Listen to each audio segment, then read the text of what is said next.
সকাল 2টা থেকে মোবাইলের মাঝে চার্জ নাই, মোবাইলের মাঝে চার্জ নাই। এবার মাইকিং চলে সকাল 8টা থেকে বিকাল 4টা পর্যন্ত কারেন্ট থাকবে। এবার টেনশন আছে না নাই, সারাদিন কারেন্ট থাকবে না। আর যদি কারেন্ট না থাকে আমার মোবাইলটা বন্ধ হয়ে যাবে, আর ওই পারে কথা বলা যাবে না।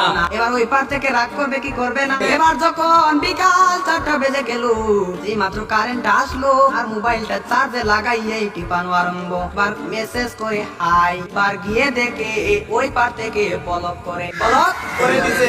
এবার ছেলেটা তো টেনশনে আছে, আরে ব্লক করে দিল, আমাদের তো ভালোবাসা কোথায়।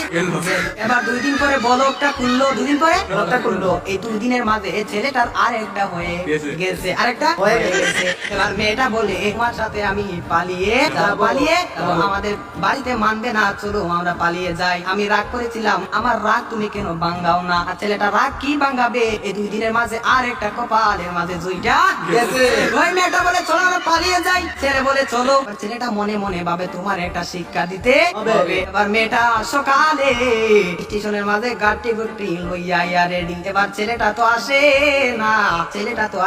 না, আর মেয়েটা বাড়িতে কি যাবে, বাড়ির মাঝে 3 হাত লম্বা একটা চিঠি দিয়া পাইছে। পাশের গ্রামের রফিক মিয়ার সাথে পালিয়ে যাবে, বাড়িতে চিঠি দিয়ে যায়। এর বাড়িতে মাঝে কোনদিন আসবো না, তা নয় কার না, কোনদিন বাড়ির মাঝে আসবো না। আমি চলে গেলাম পাশের গ্রামের রফিক মিয়ার সাথে। রফিক মিয়া তো আসে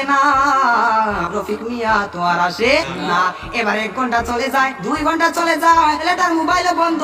মেয়েটা তো আর বুঝার বাকি হলো না, আমাকে চলে গেল ছাড়িয়ে, আমাকে ফাঁকি দিল, এখন তো মরা ছাড়া উপায় নেই। সকালে মাইকের মাঝে আওয়াজ শোনা যায়, সকলে পড়ি ইন্না লিল্লাহি ওয়া ইন্না ইলাইহি রাজিউন।